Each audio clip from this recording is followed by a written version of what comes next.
Hello, I'm Fred Dawson, the editor of Screenplays Magazine. We're at NAB at the Ericsson booth, where some pretty amazing things are happening with respect to compression. We have the opportunity to speak with Giles Wilson, who is the head of TV compression business for Ericsson, and we have with us the senior analyst for Multimedia Research Group, Michelle Abraham. So we're going to get into discussion about what is happening in the marketplace with the need for transcoding and for new solutions.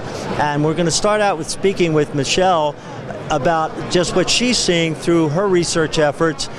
Michelle, you've done something fairly comprehensive on a global basis of late, looking at what the trend lines are. We've seen over the last couple of years just a huge surge in the need for encoding solutions to get out to every kind of device on traditional pay TV as well as on over-the-top modes. What do you see going forward at this point as far as the trend lines that you've researched? There's definite increased demand to reach more and more devices as IP-connected devices, many more mobile devices, many more tablets, and certainly smart TVs be reached directly. So needing to be able to encode for all of those different devices, all of those different screen resolutions, and all of those different profiles has certainly increased the demand for encoding overall to be able to reach all of those. Is that demand, as you see it right now, is it going forward anything like the spike that we've seen in the past 2 years, or even steeper, or how does that trend line look? It's definitely spiked in the last 2 years and just continues to grow over the next couple years. When it comes to the service providers, the pay TV service providers, and as they're looking at these needs, do you get a sense that they're satisfied that they have the solutions in hand to accommodate this, or are they looking for new ways to do it?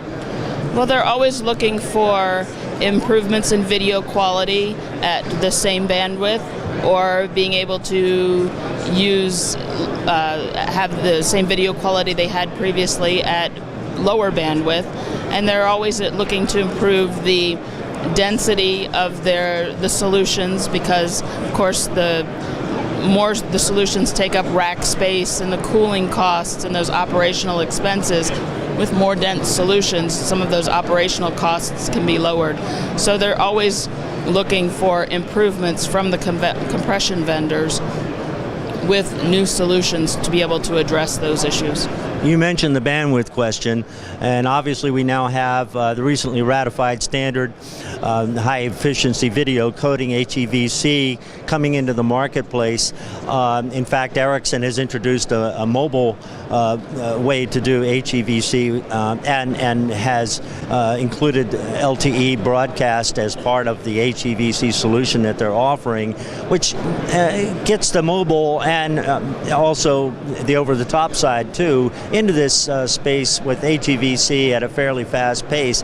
How do you see HEVC unfolding in the managed network environment of traditional pay TV service providers, and what do you see as the drivers for that? Certainly in the managed pay TV networks, the IPTV service providers have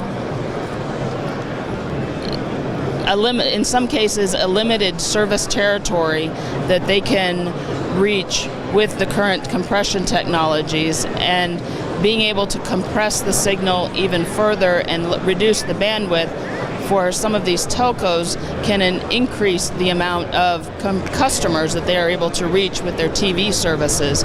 So that will changing or adding on top an HEVC compressed TV signals allows them to reach more customers, expanding their service to and growing their subscriber base.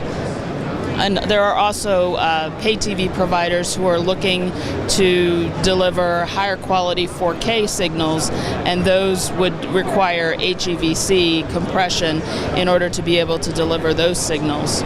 So there are significant drivers out there, even in the pay TV space, beyond broadband and mobile. That's correct. Well, Thanks for your insights. As we've been talking about all this, Giles, it's pretty obvious that there are needs out there for whole new solutions. And here at your booth, you've taken a landmark step in bringing to market something different from the standpoint of how you've approached the market up to now with compression technology, which is what you're calling AVP 4000. Tell us about it, and tell us what you see as the benefits and advantages that you're bringing with this. Yes, so at the show here we have launched a new compression encoder for direct-to-home applications called the AVP 4000. And really, as Michelle said, what we're seeing from our customers is that they live in a difficult world.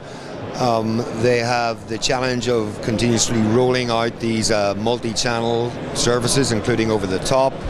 And in addition, they're still migrating from standard definition to high definition. There's a clear need for both high quality and higher definition services. And they have to deal with those issues, all with the constraints on their OpEx and the legacy infrastructure they have in terms of the bandwidth that they have available. So really, they need flexibility to deploy new services. They need to be able to do that with agility, do it quickly, and they need to be able to do that within the minimum bandwidth, so with the best compression efficiency. So I think the key unique features of this AVP 4000 product are, firstly, its flexibility, its ability to do all resolutions of services from low res through standard definition, high definition, and even ultra high definition 4K. Its codec support being both MPEG-2 and MPEG-4, 8-bit, 10-bit, so all of that flexibility, but also at the absolute best compression efficiency. And really the reason that we're so excited and the reason that we're able to deliver those unique benefits is this is the first encoder that we've released based on some new technology.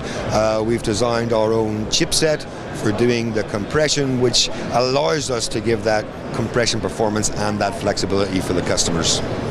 Moving into your own chipset has created a programmability capability that I assume is part of the motivation for doing this, and getting to the point where your customers can use software to upgrade on the operational side of things with these ever more encoding formats that are coming out, etc. One of the sell points, of course, of those that have been out there with compression technologies based on software running on generic off-the-shelf servers has been this programmability capability, and you know, lately we've seen new common issue chips like the Intel 7 that raise the bar on that. What does the AVP 4000 offer with respect to keeping in pace with programmability, but that you see as an advantage against these other kinds of strategies? Yes, clearly the chip has been designed to be both very powerful and very programmable. We have a 20-year history of designing compression encoders. We've always done that from the ground up. We've done our own research, we've done our own implementations, and we've implemented that on custom hardware. That gives us a big benefit in terms of our video performance, but we've sacrificed flexibility in order to optimize those hardware platforms. Where we've needed more flexibility, we've either gone with software-based approaches, or we've gone with third-party chipset, which gives us the flexibility, but sacrificing some of the video performance. This gives us the best of both worlds. Very programmable, but very high performance with our own algorithms. And just to give you an idea, those Intel cores that you speak about, firstly, in terms of pure processing performance, they're around 50 giga operations per second. This chip will deliver 3 trillion operations per second. And not only that, it will do it efficiently for video. It's custom designed with processors which are 10-bit to suit video, custom memory interfaces, so not only much more powerful, but also very dedicated and much more efficient in dealing with video-based applications. That makes a big difference. I guess it's sort of this crossover between an ASIC and a FPGA or something, where you're getting the best of both worlds out of it. Yeah, sure. Some of the areas where you don't need the flexibility, the fixed functions, if you like, we do obviously with hard-coded engines, but we have a massive array of almost 3,000 processors in there, very programmable, very efficient, as I said, and really giving us the ultimate in flexibility and those high levels of video performance. What that flexibility buys us is two things. It buys us the ability to continue to innovate in terms of the compression performance and keep delivering the best compression to our customers, but also as they continually are challenged with these new applications, the ability for us to react quickly and deliver them new features on those applications that they need to be successful. Now, we just spoke about HEVC coming along here, and of course that entails an immense amount of processing power compared to MPEG-4 and certainly MPEG-2. How is this equipped as far as accommodating the programmability move into HEVC down the road? Yeah, so the AVP platform will certainly support HEVC in the future. As you say, it has a lot more complexity, about 10 times the complexity on the encode side of MPEG-4, but a great benefit as well. And ultra high definition, we're seeing perhaps above 50% improvement in the bandwidth efficiency, and with 4 times the video resolution of HD with twice the frame rate, that bandwidth saving is going to be important. One of the things that is going to be interesting from the standpoint of how all this unfolds is actually the impact that it has on your customers' services and on the consumer experience. Are you getting some feedback from them as to what they're looking for in that vein? Yes, Ericsson has a consumer labs organization, and we go out every year and we survey globally in 7 to 12 different countries what consumers actually want from video services, but not only that, what they're willing to pay for. And that's information that we use to drive what we do, and we also share with our customers to let them have some insights.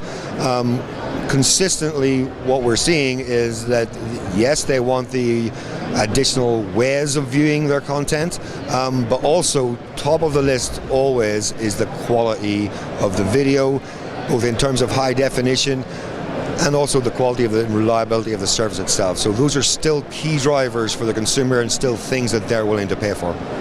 So it's not about just getting the content out to everybody everywhere. It's about doing it at the levels they expect. Otherwise, you just don't have the service they're looking for. Absolutely. It is very important in modern operations to do the multi-screen, to get them the content wherever they are, whenever they want to consume it. But when they're given a choice between a higher quality version and a lower quality version, they will take the high quality. They will take the low quality when there's no other choice, but when they have the choice, it will always be for the high quality. And that's the service provider's advantage in this whole over-the-top space, obviously. Just one last question. What AVP 4000 is now available in the market, and what's happening in terms of its rollout? Okay, sure. It is available right now in the market.